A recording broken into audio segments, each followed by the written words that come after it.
garantir l'effectivité des droits en soins psychiatriques sans consentement. C'est de ça dont il va être question. C'est une recherche qui a été soutenue par la FIRA, bien sûr, avec la Fondation Falleret, qui est présente aussi parmi nous ce soir. Et c'était dans le cadre d'un appel à projet sur les troubles psychiques et les démarches d'accompagnement. Donc, qu'est-ce qui va vous être présenté pendant cette demi-heure de table ronde ? Eh bien, c'est cette recherche, de quoi il s'est agi, comment on a pu analyser les freins ou les leviers qui permettent ou non l'effectivité des droits, et puis les résultats produits, les recommandations et les outils, les livrables produits, puisque vous le savez tous normalement, ou toutes à ce stade, la FIRA est notamment reconnue pour ce travail-là d'accompagner les équipes de recherche à produire des outils pour pouvoir diffuser les résultats, pour les rendre accessibles à tous, parce que sinon, ça ne sert pas à grand-chose. Voilà, alors ça y est, vous êtes tous et toutes installés. Merci beaucoup de m'avoir rejoint. Alors, à toute la droite, il y a Anne-Sara Kertudo, qui est la directrice de Droit Pluriel, une association d'accès aux droits pour les personnes handicapées et pour tous les types de handicap. Et puis, à côté, il y a Pascal Gibon, qui est fondateur, entre autres, du Conseil d'entraide Vivre, dont vous nous direz sûrement un mot, c'est de la pérédance. Et puis, Jean Bien-Aimé, qui est sociologue, qui est doctorant, en tout cas en sociologie à l'EHESS, l'école des hautes études en sciences sociales, et qui, dans le cadre de ce projet, était au sein du GHU, du groupement hospitalier universitaire Paris, psychiatrie et neurosciences. Voilà, si je ne dis pas de bêtises, sinon faut me couper. Voilà. Alors, on va commencer peut-être tout de suite avec Anne-Sara pour faire peut-être un bond en arrière, puisque cette thématique de recherche, elle est pas tombée par hasard. À la FIRA, c'est vrai qu'on est très attaché aux besoins qui émanent du terrain, et cette recherche en est la preuve aussi. Tout est parti du terrain, et dans cette période de Covid, je crois, où il y a eu la mise en place d'une permanence juridique. Est-ce que c'est un peu ça, Anne-Sara ? C'est de là qu'est partie cette thématique de recherche ? C'est complètement du terrain. Bonjour à toutes, bonjour à tous. Donc merci de nous accorder ce temps-là. Je vais vous raconter d'où ça vient très rapidement. Je voulais juste dire deux choses avant, et peut-être même trois. C'est que d'abord, ce matin, moi j'ai été frappée par un journaliste demeurant sur France Inter, je ne sais pas si vous l'avez entendu, qui, devant 6 millions d'auditeurs, nous a annoncé qu'il était bipolaire. Et nous a dit surtout, je le dis aujourd'hui et je ne l'ai jamais dit parce que j'avais honte jusque-là. Je trouve que c'est super qu'on se retrouve aujourd'hui, par hasard, coïncidence des dates, le jour où on a un journaliste quand même qui est le journaliste le plus écouté de France, qui décide de faire son coming out. Je trouve que ça veut dire que ça avance, que c'est bien par rapport au sujet qu'on traite. Et je remercie également la FIRA du travail réalisé, parce que le handicap notamment est quand même aujourd'hui sur la liste des mots-clés édictés par l'équipe de Trump, et que finalement on est sur un secteur qu'il faut protéger, qu'il faut défendre en France, à l'international. Et donc c'est effectivement extrêmement important ce qui est réalisé par la FIRA. Dans ce cadre-là, nous, on a eu la chance de pouvoir lancer cette recherche, et on a été extrêmement bien accompagnés par l'équipe de la FIRA à un moment où on parle d'efficacité, de restriction des budgets, etc. Nous, on a énormément apprécié l'écoute, la confiance, le temps qu'on prend. Et c'était ça, en fait, le projet de cette recherche, c'était de prendre le temps sur les pratiques qu'on développe au quotidien. Alors nous, à Droit Pluriel, on a effectivement une permanence juridique gratuite, 100% accessible. Ça veut dire qu'au quotidien, on renseigne toutes les personnes qui sont empêchées de connaître et faire valoir leurs droits, parce qu'elles ne peuvent pas se déplacer, communiquer à l'oral, parce qu'elles sont dans des troubles psychiques, cognitifs, etc. Donc, on permet un accès aux droits universels par cette permanence juridique dématérialisée. Les personnes nous envoient un mail, un appel téléphonique ou une vidéo en langue des signes, et on a une équipe de juristes, près de 200 avocats qui répondent. On est en train aussi de se déployer sur les territoires dans des permanences en physique pour compléter. Et ce qu'on a constaté sur ce sujet-là, c'est qu'on a été interpellé à un moment, et c'était il y a maintenant 2 ans, ça a commencé il y a 3 ans, des personnes qui venaient nous parler des difficultés rencontrées dans le cadre d'hospitalisation en psychiatrie sans consentement. Difficultés de situation, privation de droits, méconnaissance des droits à l'intérieur de l'hôpital. Donc dans ce moment qui est extrêmement brutal pour les patients, on a constaté un manque de droits, un manque d'accès aux droits. Ça a été donc relayé par les familles, par les personnes concernées qui étaient passées par cet épisode extrêmement brutal. Et donc nous, ça nous a interpellés. On a été vers les soignants pour avoir leur retour. Des soignants qui nous ont dit, effectivement, depuis la loi de 2011, le droit, et plus précisément le juge, est entré dans l'hôpital psychiatrique. Et aujourd'hui, on a une notification des droits. C'est-à-dire que les patients doivent connaître leurs droits, qui est notamment de s'opposer aux mesures de contrainte. Sauf que qui fait cette notification, comment elle se fait? Là, on a constaté qu'il y avait un flou total et les soignants nous ont dit le problème, c'est que ça nous incombe, sauf que nous, on a déjà cette mission d'hospitaliser sans consentement. C'est déjà pas une action facile, mais en plus, il faut donner des droits, énoncer des droits. On n'est pas juriste, on n'est pas formé à ça. Et donc, on s'est aperçu qu'on était dans une situation, effectivement, où les personnes concernées, comme les soignants, étaient confrontés à une situation où les notifications, l'information sur les droits, soit n'existait pas, soit était mal faite, soit était insatisfaisante, et était très rarement bien faite et correspondant aux attentes de tous. Et c'est là, pardon, j'étais un peu longue, c'est ça l'origine de la recherche. Merci, non, pas longue du tout, on a plaisir à écouter. Et alors, du coup, c'est ça, il y a eu une judiciarisation en même temps qui est arrivée dans ce domaine de la psychiatrie et en même temps aussi une explosion du nombre de personnes qui sont hospitalisées en soins sans consentement. Je crois qu'en un peu plus d'un siècle, on est passé de 10 000 à plus de 100 000. Donc, c'est pas non plus anodin. On ne parle pas de quelques personnes que ça concernerait. Et Pascal, peut-être là-dessus. Oui. Juste, c'est 109 000 en 2024. Quoi. Voilà, 109 000 personnes hospitalisées sous contrainte. Voilà. Oui, on dit que c'est effectivement plus de personnes chaque jour qui sont hospitalisées sans consentement qu'incarcérées en prison. Donc c'est absolument colossal. Et ce qui est intéressant aussi, c'est que c'est pas une catégorie de personnes, c'est tout le monde. Ça peut arriver, ça nous arrive, ça nous est arrivé, ça nous arrivera, ça concerne absolument tout le monde. Alors ça concerne tout le monde et plus particulièrement, en tout cas ici avec nous ce soir, Pascal, vous connaissez bien aussi cette situation. Oui, je connais bien. Ça correspond à mon vécu personnel, à la fois comme personne directement concernée par les troubles psychiques et comme aidant, proche aidant. Puisque j'étais contraint à un moment donné de faire hospitaliser mon père. Sans consentement aussi. Du coup, cette question du consentement, elle est assez particulière. Avant, peut-être que je me présente un peu, je sais pas, voilà. Ouais, donc je m'appelle Pascal Gibon. C'est moi qui n'ai pas fait le truc à l'endroit. J'aurais dû dire les partenaires et tout. Je le dis maintenant ou après? Ouais, non, mais c'est bien, ça rend la table ronde un peu plus funky. Moi, j'aime bien. On a qu'à faire ça. Il y avait un côté informel. Moi, je suis rentrée à fond dans le côté informel. Juste alors pour vous dire, Droit Pluriel n'était pas seul évidemment pour construire cette recherche qui a duré 18 mois. On l'a fait en partenariat avec le GHU, neurosciences.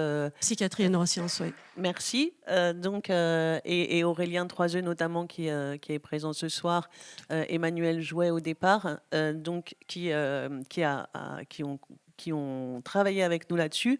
On l'a fait aussi avec l'Espace éthique Île-de-France et Paul Loup Dubuc qui était aussi autour de la table à toutes ces nombreuses réunions. Et ensemble, on a rencontré Jean Bien-Aimé, qui est là, donc le chercheur qui a travaillé là-dessus. Et on a plein de personnes qui nous ont aidés, qui ont accompagné ce travail-là, et notamment Pascal Gibon. Pardon. Voilà, on va reprendre avec Pascal, on reviendra sur la recherche avec Jean dans un instant. Voilà, donc j'ai contribué à la recherche et en fait, donc, je suis personne directement concernée.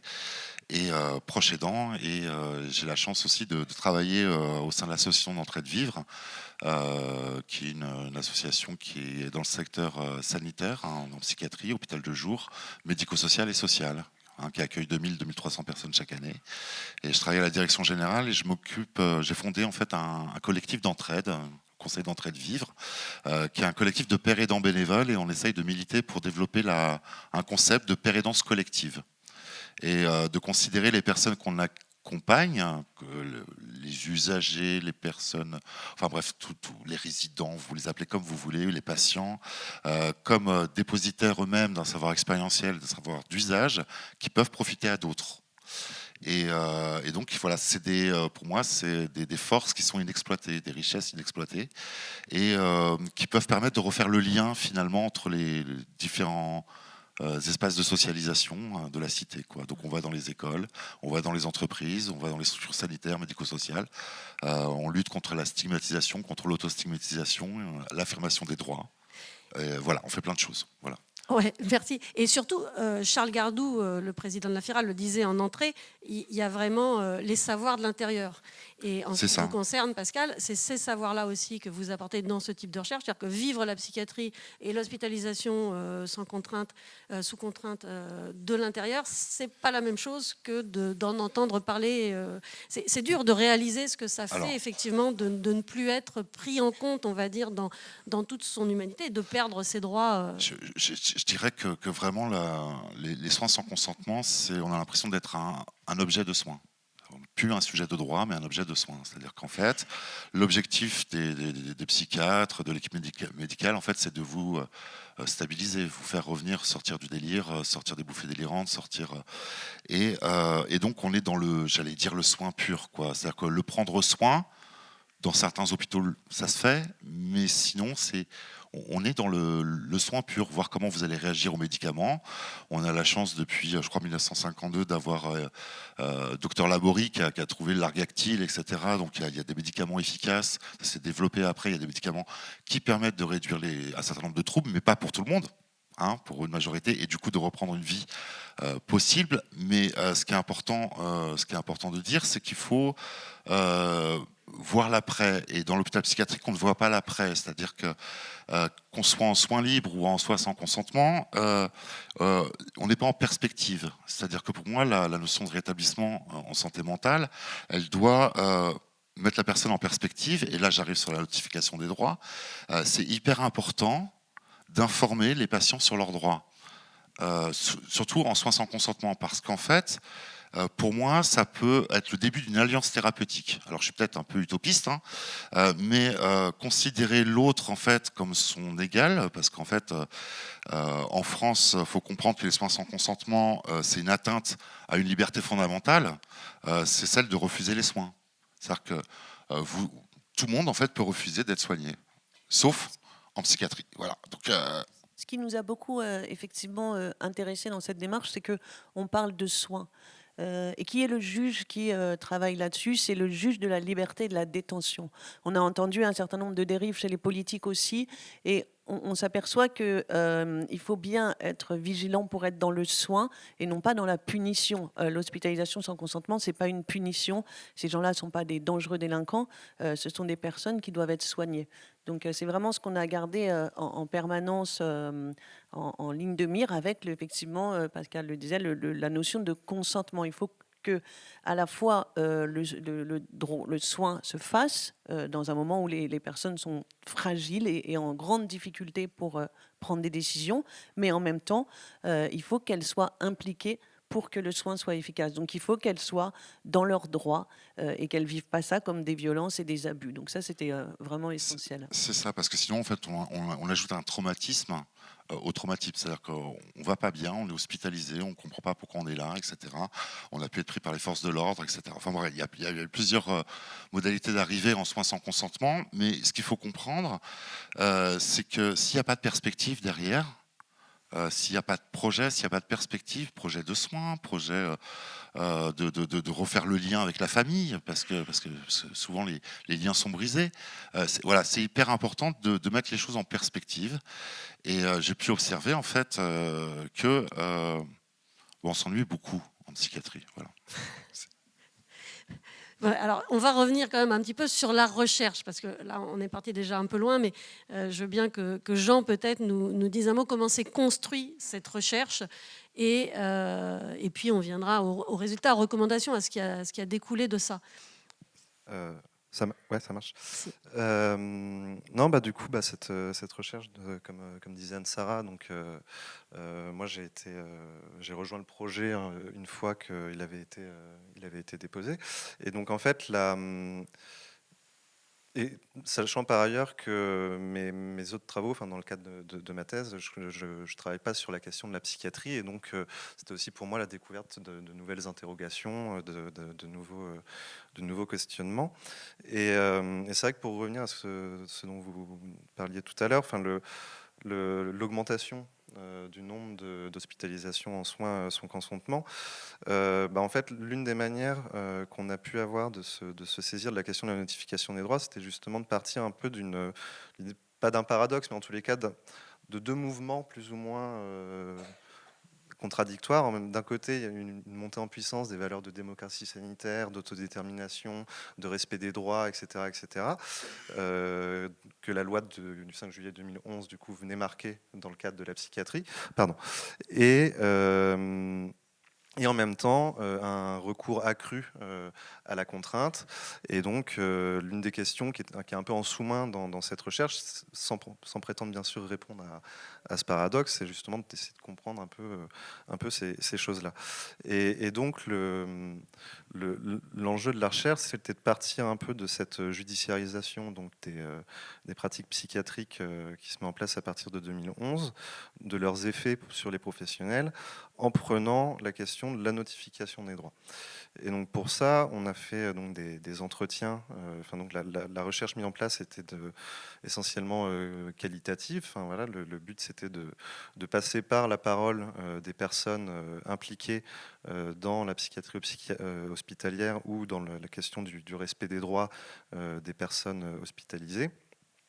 Donc des professionnels de soins, des professionnels du droit, des anciens ou anciennes usagères de la psychiatrie ou des pères aidants, et donc de faire des entretiens avec eux, et également des focus group, donc des ateliers de discussion collective, pour essayer d'identifier ce qui était pour eux, pour l'ensemble de ces personnes-là, la nature des problèmes associés à la question de la notification des droits ou au-delà.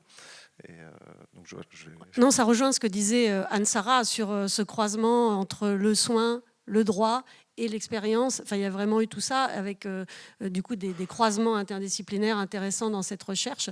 Et je reviens avec vous, Jean, mais il y a aussi cette surprise que vous avez eue dans la recherche. Ce qui vous a surpris, c'est finalement peu d'opposition frontale entre tous ces corps de métier et ces gens, plutôt des façons peut-être un peu différentes de voir les choses, mais finalement pas si éloignées. Ouais, ça c'est vrai que ça a été un point assez intéressant. C'est d'un côté il y a énormément de points communs entre les professionnels du soin, les professionnels du droit, les personnes concernées ou les proches pour travailler cette question de la notification des droits ou la question de l'accès aux droits. Donc tout le monde globalement est quand même d'accord pour considérer que l'information sur les droits en psychiatrie en intra n'est pas forcément satisfaisante. Tout le monde est d'accord pour considérer qu'il faut améliorer l'accès aux droits et la reconnaissance des droits des personnes dans les espaces hospitaliers. Mais par contre, les moyens potentiellement d'y parvenir, ou encore les manières de définir les problèmes peuvent varier un petit peu. Et surtout, ce qui est intéressant, c'est que sur la base de ces points communs, il y a des différences. Par exemple, l'un des thèmes qui revient de manière assez centrale dans cette recherche, c'est notamment la question du formalisme juridique. Donc l'un des problèmes, c'est le fait de dire que la procédure de notification des droits, en tant que procédure justement, engage un rapport au droit qui est essentiellement formel, sauf que par exemple, voilà, les soignants vont plutôt avoir tendance à considérer que c'est la notification des droits et le rapport à l'État, enfin le rapport qu'a l'État vis-à-vis des droits qui est formel, alors que les juristes vont plutôt dire non, c'est l'engagement des professionnels de soins qui est formel et donc qui ne permet pas une effectivité des droits. Donc il y a deux manières de cadrer le problème sur un angle assez similaire. C'est juste pour donner un petit exemple. Juste ajouter qu'il y a un petit paradoxe, c'est-à-dire qu'en fait, on parle de soins sans consentement, mais en même temps, la loi dit qu'il faut rechercher le consentement de la personne et que les professionnels de soins, de santé doivent rechercher le consentement. On est capable d'aborder les questions, on n'est pas toujours... si on n'a pas été, si vous voulez, en état de donner son consentement au départ, les soins font qu'on peut, à un moment, et des fois assez rapidement, consentir aux soins. Et donc entendre les droits, être en capacité, si vous voulez, de comprendre qu'on a des droits, de comprendre quel est l'impact, etc. Ouais, la question de la temporalité en psychiatrie est extrêmement importante. Ouais, la temporalité et ce qui est un peu dommage parce qu'on est dans du formalisme, c'est-à-dire qu'en fait L'originalité de notre approche, c'était de mettre à égalité les trois parties prenantes. Les personnes concernées, hospitalisées donc sans consentement, les soignants et les professionnels du droit. Parce que finalement, que ce soit la personne qui vit cette situation, le soignant qui hospitalise ou le professionnel du droit qui vient a posteriori contrôler ou défendre la situation, les trois sont effectivement dans une situation extrêmement compliquée et les trois sont en situation d'inconfort. Et nous, ce qu'on voulait, c'était que comment on va résoudre cette situation complexe, comment on va arriver à faire cohabiter soins et droit, et que la solution ne vienne pas d'en haut, des politiques qui n'ont pas vécu ça, mais qu'on fasse dialoguer les personnes qui sont directement concernées à égalité et que les solutions, les pistes de solutions viennent du terrain et des personnes qui vivent ça. Et donc, en premier lieu, et c'était aussi ça l'esprit de la FIRA, les personnes qui sont directement concernées. Et alors justement, pour dire un mot sur ces recommandations et ces résultats, pour avancer un peu là-dessus, il y a un rapport de recherche qui n'est pas encore finalisé, qui sera produit, et d'autres outils, d'autres livrables. Quelqu'un d'entre vous va nous en dire un mot. Mais les recommandations dans les grandes lignes, est-ce que... Voilà, on a envie d'en dire un mot. Il y a vraiment la question de la temporalité, ce que disait Pascal, qui est importante, c'est d'avoir des moments séparés, des moments entre le soin ou le juridique. Non, c'est pas séparer les moments, c'est qu'en fait... moi, j'ai l'impression que tout le monde se trouve incompétent, quoi. C'est-à-dire que le juge est incompétent pour juger l'état de santé de la personne. Les professionnels soignants se trouvent incompétents pour informer sur les droits les personnes qui ne sont pas juristes, etc. Et nous, quand les patients, voilà, on n'est pas, voilà, on comprend pas et si on nous explique et si on comprend, on a l'impression que c'est du formalisme parce que de toute façon, les certificats médicaux ils vont être valides et que de toute façon, même si on a envie de sortir, on ne peut pas sortir. Vous voyez ce que je veux dire? Je vois bien parce que j'ai revu il n'y a pas longtemps 12 jours de pardon pour me remettre dans ça un peu. Et c'est vrai que ça montre bien l'aspect. Le juge se repose sur finalement la vie médicale. Donc c'est à la fois imbriqué et à la fois c'est compliqué d'en sortir pour lui. Mais du coup, un mot peut-être, alors Jean ou Anne-Sara, sur les grandes recommandations, les grandes lignes et surtout sur les supports qui vont être produits suite à cette recherche pour permettre aux gens d'avoir accès à ces informations. Alors on est en plein travail final parce qu'on doit livrer ça en fin de semaine. Donc là, on a pris une petite demi-heure pour être avec vous et on y retourne. On a le rapport, donc qui est l'œuvre de Jean, issu de ce travail-là. Le rapport qui va être délivré, qui sera consultable. Et donc, merci. On en profite pour remercier infiniment donc Jean pour le travail qui a été réalisé. Et donc, je l'ai dit, la FIRA et la Fondation de France qui ont accompagné ça. On a des vidéos aussi qui seront des témoignages. Pour nous, c'est très important aussi que les personnes, on est toujours dans cette histoire de coming out, on n'a pas honte et on raconte ce que c'est que la santé mentale, que l'hospitalisation sans consentement. Donc, chacun va témoigner dans des vidéos depuis son vécu. On a également un livret, donc des extraits de tout le travail des témoignages, donc la version écrite. On a fait un colloque aussi où un certain nombre d'entre vous étaient présents en janvier dernier, qui a été une restitution de tout le travail réalisé et qui est disponible. On est en train d'achever le sous-titrage, si mes informations sont bonnes, mais donc ça sera mis en ligne également. Je crois que j'oublie rien. Et donc c'est à travers surtout le rapport de Jean qu'on va pouvoir avoir une vue d'ensemble de ce travail réalisé. Juste un mot sur le colloque. C'était extraordinaire parce qu'on a pu voir justement rassembler donc des juristes, des soignants, des personnes concernées, etc. et des solutions déjà avec des pères aidants qui viennent informer sur les droits, les patients. Voilà, ça se développe. On a pu voir qu'il y avait des hôpitaux psychiatriques qui refusaient la contention, des équipes qui arrivaient à fonctionner sans contentionner les personnes, sans les isoler. Et on s'est dit, bon, bah, donc en fait, en France, il y a des choses qui fonctionnent et c'est des pratiques qui peuvent s'étendre à, voilà, inspirer d'autres, quoi. Et donc il y avait vraiment des cultures d'écoute, des cultures de dialogue. Et je pense qu'il faut ouvrir les hôpitaux psychiatriques à la cité. Je pense qu'il faut faire venir peut-être des associations comme Droit Pluriel dans les hôpitaux psychiatriques. En tout cas, voilà, faire entrer dans l'hôpital les citoyens. Voilà. Oui, en fait, le travail n'a pas abouti sur voilà, les 4 solutions clés qui vont nous régler le problème. C'est voilà, les chercheurs participent de la réflexion, enrichissent, font avancer. Globalement, nous, ce qui nous est apparu évident, en tout cas, c'est que le droit, l'accès au droit devienne effectif au sein des hôpitaux. C'est-à-dire que les personnes doivent connaître leurs droits, doivent comprendre ce qui leur arrive, que c'est pas dangereux. Le droit n'est jamais dangereux. Connaître ses droits, c'est jamais dangereux. Ça va pas aller contre le soin. Ça, c'est quelque chose qui a été bien dégagé.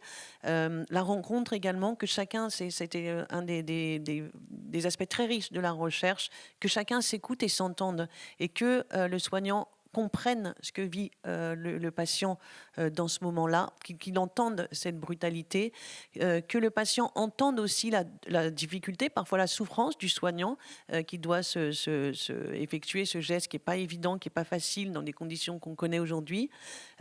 Comprendre l'irruption du professionnel du droit qui n'est pas un expert de ces sujets-là et ses grandes difficultés à prendre position, sa responsabilité, etc. Que tous ces acteurs-là se parlent, s'écoutent, se comprennent. Ça a été je crois, une des grandes richesses du travail réalisé. Peut-être, Jean, encore un mot sur les recommandations, justement, les apprentissages aussi de cette recherche. Ouais. Oui, non, mais alors du coup, c'est vrai que sur tous les livrables, je suis désolé parce que je suis un peu en retard du coup dans la finalisation du rapport, ça va bientôt arriver. Non, ce sera disponible sur le site de la FIRA prochainement. Oui. Non, mais du coup, en fait, pour aborder cette question des recommandations, ce qui est important de préciser, c'est que donc, on est parti de cette question de la notification des droits, et comme on le voit en fait dans la discussion qu'on a en ce moment, c'est que il y a un élargissement toujours qui se fait au-delà de la simple question de la notification des droits. Et donc à partir de ce moment-là, enfin voilà, dans le cadre de la recherche, les personnes thématisent, travaillent la question de la notification des droits, mais en même temps la question du soin, la question de la contrainte, la question du care, enfin de la relation entre care et cure en psychiatrie, etc. Parce que ça touche à des enjeux de droit. Et donc, les recommandations qui sont présentes qui émanent de cette recherche ne sont pas forcément des recommandations pratiques sur l'amélioration, sur l'effectivité de la notification des droits en tant que procédure réglementaire. Est-ce que la notification des droits a bien été signée au bon moment, etc. etc. C'est pas tellement vers ce genre de recommandations que va le rapport, mais c'est davantage sur des propositions de lignes pour favoriser potentiellement d'une manière un peu plus générale l'accès au droit. Et donc sur celle-là, donc ça peut passer par exemple les professionnels de soins qui demandent évidemment une hausse de moyens à la fois financiers et humains dans les services pour garantir justement l'effectivité des droits, parce que la question du soin a un impact évident sur le rapport aux droits. Également la diffusion, le développement de la pérédance, de la médiation en santé dans les services en intra, aussi le développement des directives anticipées. Donc voilà, il y a des pistes comme ça qui dépassent le simple cadre de la notification des droits. Après, sur la question de la notification des droits plus précisément, un des éléments qui est important dans cette recherche, c'était la question de savoir qui doit faire cette notification des droits. Est-ce que c'est aux soignants de faire la notification des droits? Est-ce que c'est à des juristes de faire la notification des droits? Est-ce que c'est à des pères aidants de faire la notification des droits?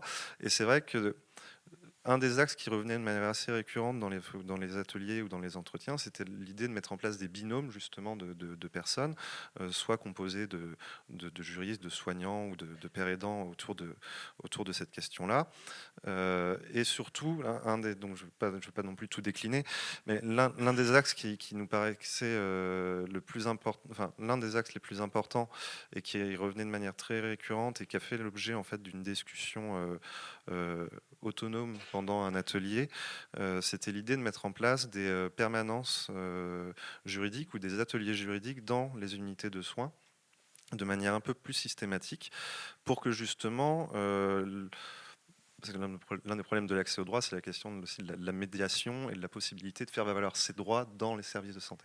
Et donc l'idée de la permanence, potentiellement, permet d'avoir déjà un point d'information sur les droits plus ou moins régulier, plus ou moins permanent dans les services, permet également potentiellement d'accompagner les personnes dans leurs démarches, dans leurs interrogations, dans l'écoute aussi de leurs plaintes en termes de droits dans les services de santé, et aussi permet de développer des échanges un peu plus constants entre les professionnels du soin et des professionnels du droit, parce que c'était aussi un des éléments assez marquants et que tout le monde souhaitait aussi, c'était qu'il y ait plus d'échanges entre les univers professionnels.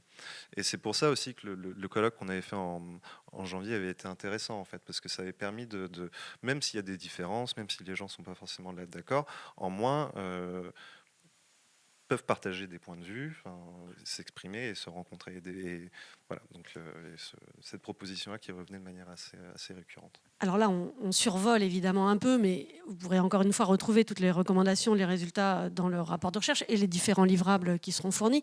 Ce que j'entends, en tout cas, dans ce que vient de dire Jean, c'est vrai qu'il y a le qui, et puis il y a le quand dont on parlait tout à l'heure, c'est-à-dire avoir accès au droit en continu. Ça n'a pas le même effet que l'avoir une fois de temps en temps. J'en avais discuté une fois avec Dominique Simoneau, la défenseure, la contrôleuse générale des lieux de privation de liberté, et elle disait, et qui visite aussi en hôpital psychiatrique, et elle disait que partout où il y avait un affichage qui est légal, mais qui était effectivement fait pour notifier les droits, elle recevait des plaintes, puisque les gens peuvent non seulement avoir accès à leurs droits, mais aussi aux voies de recours, du coup, et ça change tout, en fait, d'avoir cet accès en continu, en permanence, au bon endroit, au bon moment. Et puis, ce que disait Pascal tout à l'heure, c'est vrai qu'il y a des moments où les personnes sont plus ou moins, et on l'est toutes, plus ou moins aptes à recevoir une information à un moment donné. Et du coup, si ce n'est pas le bon moment, il faut revenir et pas se contenter, peut-être, il y a ça aussi, moi, qui m'a aussi beaucoup interpellée dans votre rapport et dans nos discussions. C'est pas seulement dire les droits pour être dans la légalité ou se donner bonne conscience, c'est dire les droits pour faire du soin et du lien. C'est ça l'idée, c'est ce que disait très bien Jean à l'instant. Non ? Et si je peux, juste du coup, parce que ça pour le coup c'est un point que je trouvais intéressant, un tout petit, vraiment un micro-point, mais justement sur la question des affichages, effectivement, il y a des affichages dans les services de santé, mais en fait ces affiches, ça ne suffit pas. Ouais. Ça suffit pas, et pour certaines personnes, même au final, l'affichage peut être interprété comme un rappel de la contrainte, en fait. Donc il doit y avoir une médiation, un lien humain qui se fait dans l'information au droit. Ça ne peut pas passer uniquement par de l'information à distance, en fait, dans un rapport à distance d'une certaine manière. Oui, c'est-à-dire que notifier des droits, c'est s'assurer que la personne en face, effectivement, peut s'approprier cette information.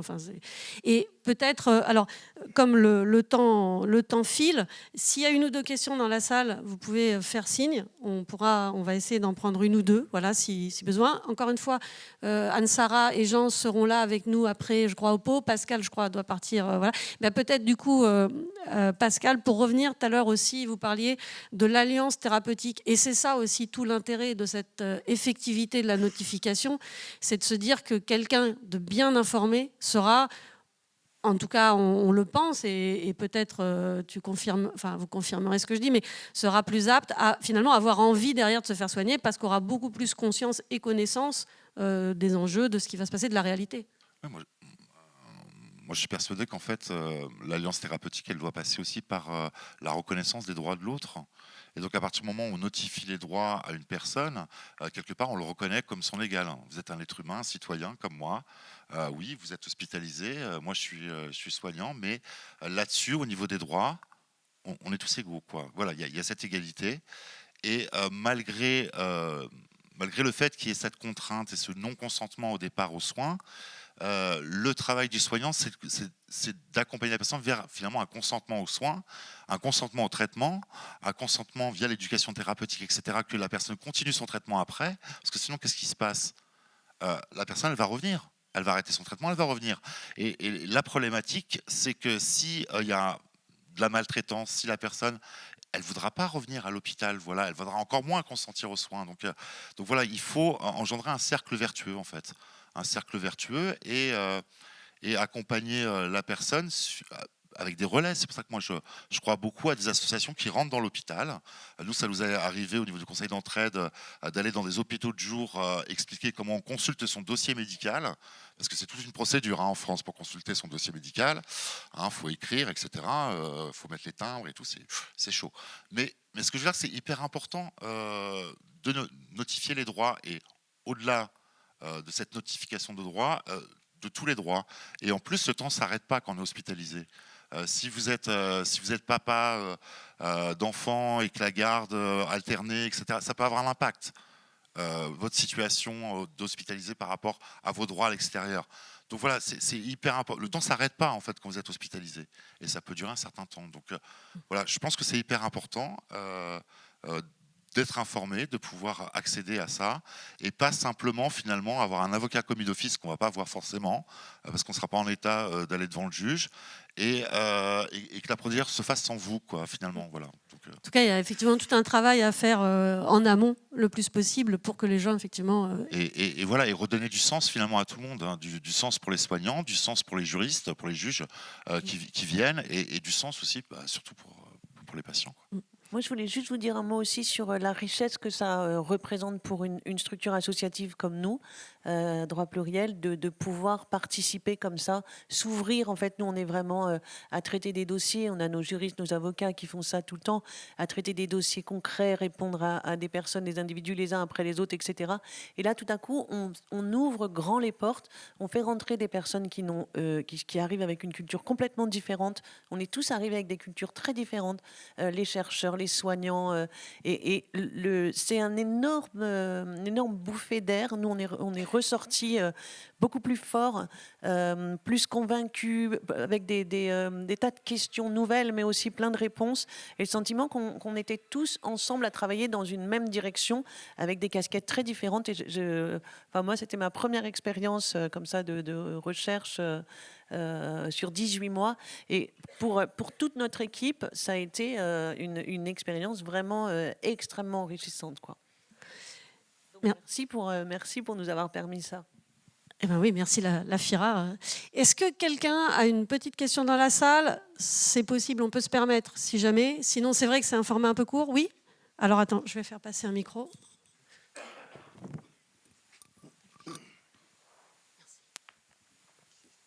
Oui, bonjour à tous. Merci pour ce partage. C'est riche. Juste petite réflexion et une question suite à cette réflexion. Moi, je travaille au GHU Paris. Je suis le référent handicap de toutes les personnes concernées par une singularité. Moi aussi même, je suis sourd. Donc, mon questionnement par rapport à cette recherche, je rencontre mes patients en soins sans consentement, en soins libres, dans un état de détresse. Et il m'a résonné beaucoup vos remarques, vos échanges par rapport à ces questionnements de est-ce que je dois consentir les soins quand les soins sont imposés? C'est l'image. Et j'ai entendu systématiquement, bon, j'ai lu, c'est mieux, merci, systématiquement les droits, les droits, les droits. Quand on parle de culture, aussi j'ai une richesse, je ne viens pas de France, donc dans mon pays on parle des devoirs avant les droits, un pays avec une histoire de dictature. Donc ça résonne, j'ai dit les droits à l'accès aux soins, les droits à consentir, les droits aux patients. Et si on tourne le paradigme de dire les devoirs, quel est mon devoir en tant que soignant, mon devoir en tant que patient, pour dire j'ai mon devoir à participer, j'ai mon devoir à me mobiliser, je dois consentir. Si on change ce regard, parce qu'avec mes patients souvent qui sont sourds, avec des troubles psychiques, je mobilise, je change un peu les mots pour que les patients puissent faire cette alliance, cette adhésion aux soins. Et souvent, ça passe avec nous quand on est concerné. Un patient sourd adhère mieux avec son IPA en consultation de sourdité parce que tous les deux on est. Donc les devoirs, ça me résonne. Est-ce que vous savez aborder aussi cette notion? Alors, est-ce que quelqu'un, merci, est-ce que quelqu'un veut enchaîner sur les devoirs? Est-ce que ça vous laisse perplexe ou non? Ça inspire Jean. Ah non, non, ça me laisse pas perplexe. Après, c'est vrai que c'est une catégorie, c'est un terme qu'on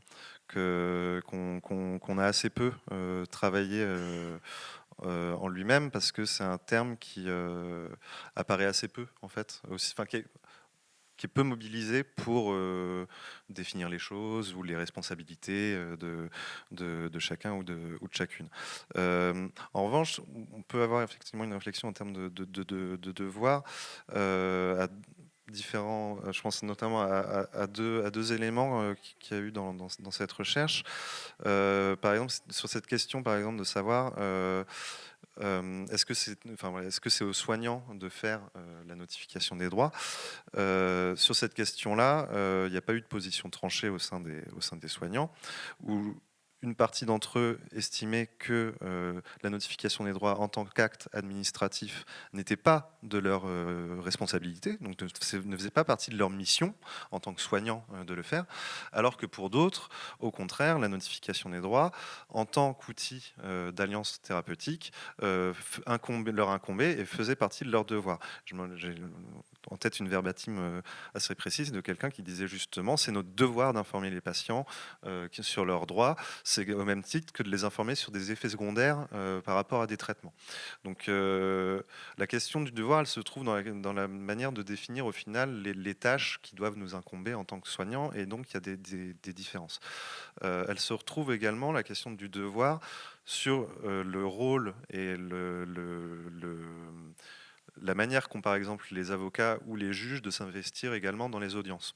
Par exemple, certains juristes reprochaient à certains de leurs confrères, le fait de ne pas prendre le temps pendant les entretiens avec les patients, avec les personnes concernées, en amont des audiences, de ne pas prendre le temps de les réinformer sur leurs droits, reprocher également aux juges de se focaliser uniquement sur des enjeux de procédure et de ne pas questionner la légitimité ou le bien fondé de la contrainte, etc. Donc le thème de devoir se retrouve dans cette manière-là, dans la recherche, dans les façons qu'ont les gens soit de critiquer des engagements envers les autres, soit de définir leurs propres responsabilités.